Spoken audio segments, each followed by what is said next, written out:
This is an example of a coach working with a client on a self-limiting belief. So Andrew, if we sum up, it does sound as if you're aware now of being under quite a lot of stress and experiencing quite a lot of overload in your working life.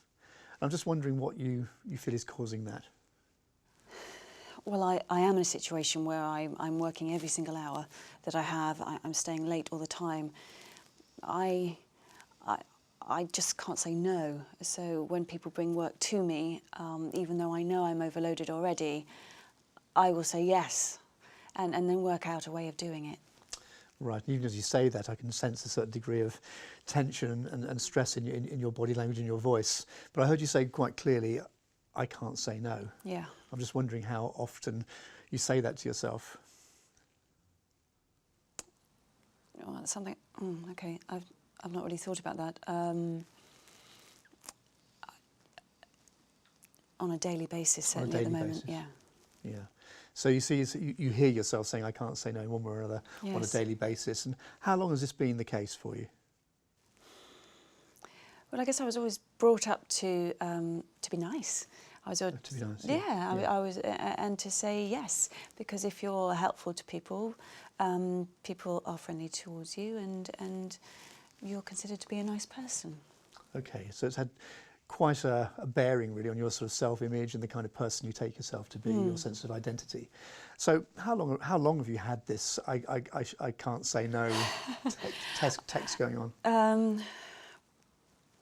Probably since I was probably 4. Okay, so it's been around for a long time. Yeah. And just looking at this from a positive point of view for a moment, given what you said about what it means to you, I'm wondering what's been the positive benefit of this assumption that you should say yes? Well,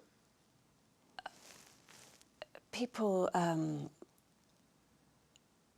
you tend to get more collaboration with people when you say yes. People tend to like you.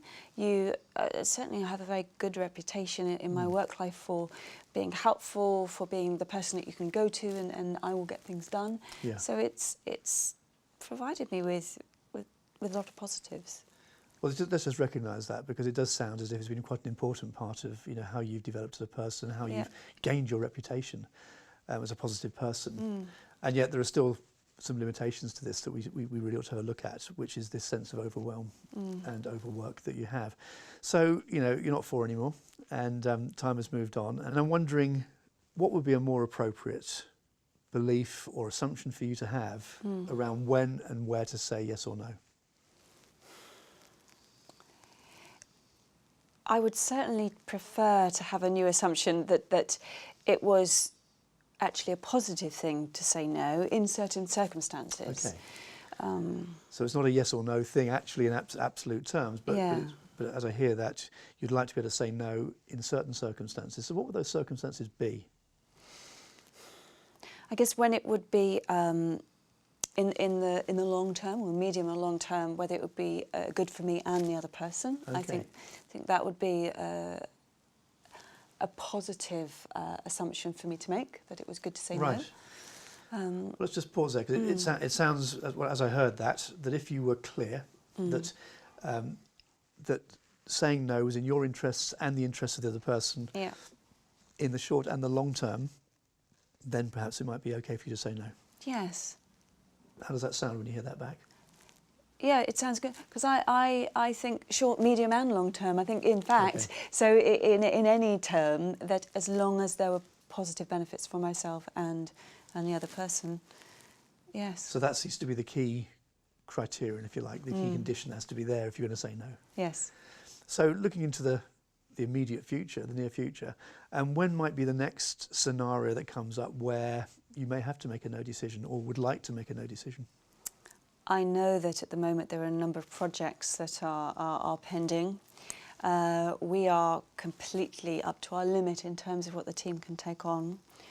I am reasonably sure that my boss is going to have a conversation with me around, we need you to head up this project.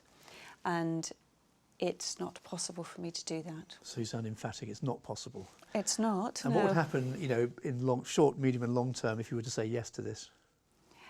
I would be snowed under even more. I wouldn't be leaving the office until 11 at night. Okay.